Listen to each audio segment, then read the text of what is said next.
Welcome to Daily Scripture Reading. I do not own the rights to this music. 1 Samuel chapter 26. This is the King James Version. And the Ziphites came unto Saul to Gibeah, saying, Doth not David hide himself in the hill of Hachilah, which is before Jeshimon? Then Saul arose and went down to the wilderness of Ziph, having 3,000 chosen men of Israel with him, to seek David in the wilderness of Ziph. And Saul pitched in the hill of Hachilah, which is before Jeshimon, by the way. But David abode in the wilderness, and he saw that Saul came after him into the wilderness. David therefore sent out spies, and understood that Saul was come in very deed. And David arose and came to the place where Saul had pitched. And David beheld the place where Saul lay, and Abner the son of Ner, the captain of his host. And Saul lay in the trench, and the people pitched round about him. Then answered David and said to Ahimelech the Hittite, and to Abishai the son of Zeruiah, brother to Joab, saying, Who will go down with me to Saul to the camp? And Abishai said, I will go down with thee. So David and Abishai came to the people by night, and behold, Saul lay sleeping within the trench, and his spear stuck in the ground at his bolster. But Abner and the people lay round about him. Then said Abishai to David, God hath delivered thy enemy into thy hand this day. Now therefore let me smite him, I pray thee, with the spear even to the earth at once, and I will not smite him the second time. And David said to Abishai, Destroy him not, for who can stretch forth his hand against the Lord's anointed, and be guiltless? David said furthermore, As the Lord liveth, the Lord shall smite him, or his day shall come to die, or he shall descend into battle and perish. The Lord forbid that I should stretch forth my hand against the Lord's anointed. But I pray thee, take thou now the spear that is at his bolster, and the cruse of water, and let us go.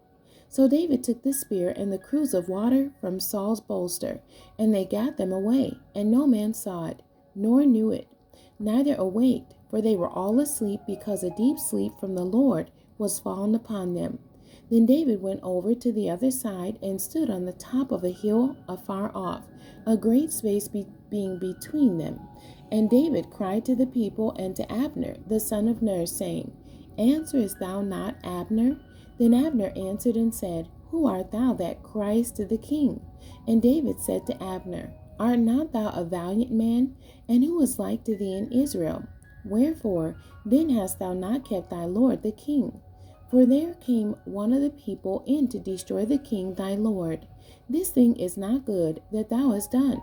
As the Lord liveth, ye are worthy to die, because ye have not kept your master, the Lord's anointed. And now see where the king's spear is, and the cruse of water that was at his bolster. And Saul knew David's voice, and said, Is this thy voice, my son David? And David said, It is my voice, my lord, O king. And he said, Wherefore doth my lord thus pursue after his servant? For what have I done? Or what evil is in my hand? Now therefore I pray thee, let my lord the king hear the words of his servant. If the Lord have stirred thee up against me, let him accept an offering. But if they be the children of men, cursed be they before the Lord, for they have driven me out this day from abiding in the inheritance of the Lord, saying, Go serve other gods.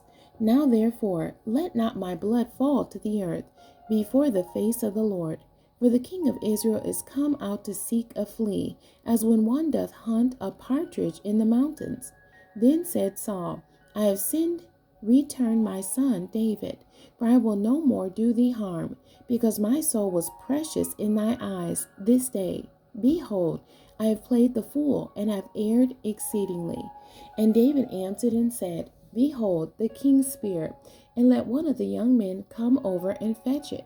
The Lord render to every man his righteousness and his faithfulness. For the Lord delivered thee into my hand today, but I would not stretch forth my hand against the Lord's anointed. And behold, as thy life was much set by this day in my eyes, so let my life be much set by in the eyes of the Lord, and let him deliver me out of all tribulation. Then Saul said to David, Blessed be thou, my son David. Thou shalt both do great things, and also shalt still prevail. So David went on his way, and Saul returned to his place. The end. God bless you, and thank you for joining me today.